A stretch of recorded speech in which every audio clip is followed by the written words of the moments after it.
Bismillahirrahmanirrahim.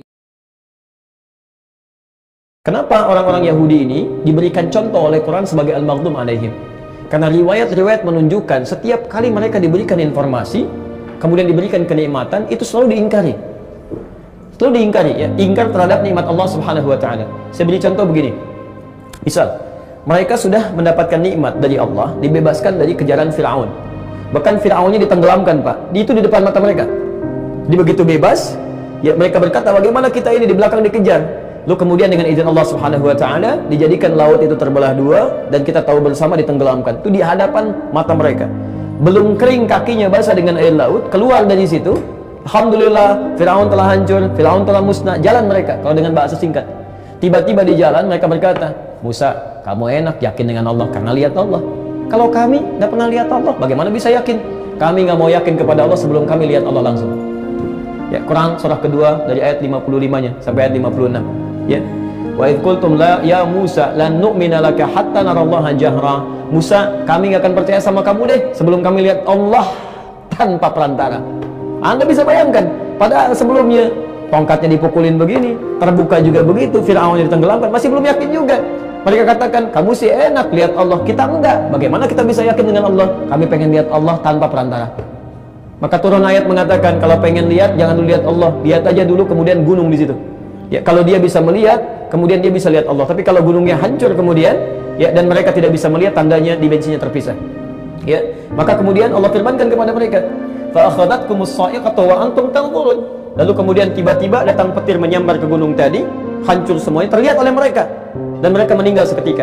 Ya, meninggal ini bukan meninggal ajalnya habis maut, bukan. Tapi diwafatkan sementara oleh Allah, dihidupkan kembali. Thumma ba'atsnakum min ba'di mautikum la'allakum tashkurun. Kemudian dihidupkan lagi setelah itu, supaya mereka menyadari, oh ternyata kita nggak bisa lihat Allah, tapi kita bisa membuktikan bahwa Allah itu hak, benar adanya, walaupun belum bisa lihat saat di dunia. Ya, jelas sampai sini? Baik, di situ mulai yakin tuh, yakin dengan Allah. Tiba-tiba apa yang terjadi? Jalan lagi. Begitu jalan, kalau yakin dengan Allah, Allah kayak gimana ya? Itu Samiri punya patung gitu kan? Baik, dibuat dari, Masya Allah, sapi gitu kan?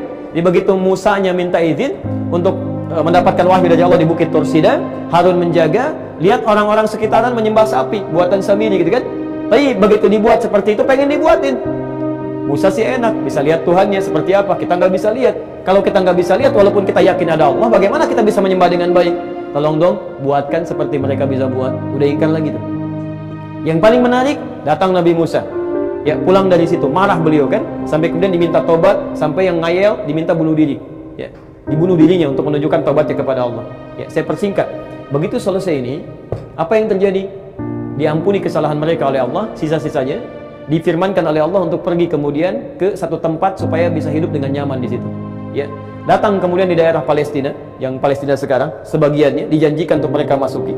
Begitu mau masuk ke situ, Allah firmankan, di situ ada banyak orang bermasalah. Tapi syaratnya kamu cuma tinggal masuk aja. Begitu masuk ke situ mereka akan ditaklukkan. Jadi nggak ada perkelahian, Pak. Nggak ada perkelahian, nggak ada peperangan. Asal masuk ke situ mereka tunduk. Apa kata mereka? Musa, gini aja deh. Itu orangnya kelihatannya kuat-kuat. Idhab anta wa rabbuka faqatila innahuna qa'idun. Kamu dengan Tuhanmu pergi ke sana ya. Kamu berperang berdua. Kalau udah menang, kasih tahu kita di sini. Kita nunggu. Padahal Allah firmankan, tinggal masuk ke situ, masuk kami taklukkan itu. Nggak ada peperangan, tinggal masuk aja. Apa yang terjadi? Musa, kamu dengan Tuhan kamu aja, pergi ke sana berdua. Ntar perang, kalau sudah perang menang, kasih kabar kami di sini. Kami ikut masuk katanya. Itu luar biasa, Pak. Bahkan ketika difirmankan untuk berputar-putar di situ, nikmat diberikan, turun kemudian ayat-ayat di Al-Baqarah 57, posisi paling kiri sebelah bawah. Itu kalau jalan Bu ya, Anda panas bawa payung. Itu umatnya Nabi Musa enggak? Wa dhallalna 'alaikumul ghamama wa anzalna 'alaikumul manna wassalwa. Setiap berjalan ada panas, itu awan langsung menaungi di atas.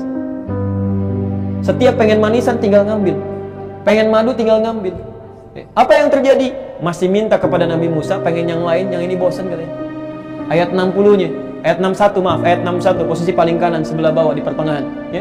Lihat kalimatnya. Wa idh qultum ya Musa lan nasbira ala ta'amin wahid fad'u lana rabbaka yukhrij lana mimma tumitul ardu min baqliha wa qithaiha wa fumiha wa adasiha.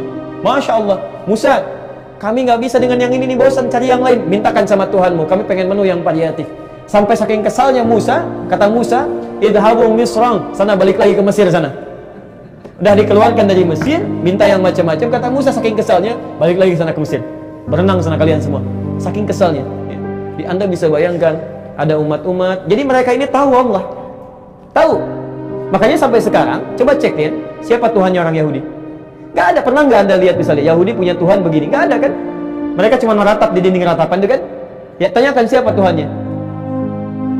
Enggak, mereka tahu Tuhannya itu Allah. Mereka tahu ketentuannya ada dan sebagainya. Cuman kemudian mereka palingkan, mereka tidak gunakan, mereka tepikan hanya untuk selera nafsunya aja. Itulah yang menyebabkan kalimatnya di Quran disebut dengan maghdub alaihim. Terlaknat mereka karena tahu keadaannya, tahu informasinya, tahu Rasulnya, tapi tetap diingkari. Bismillahirrahmanirrahim.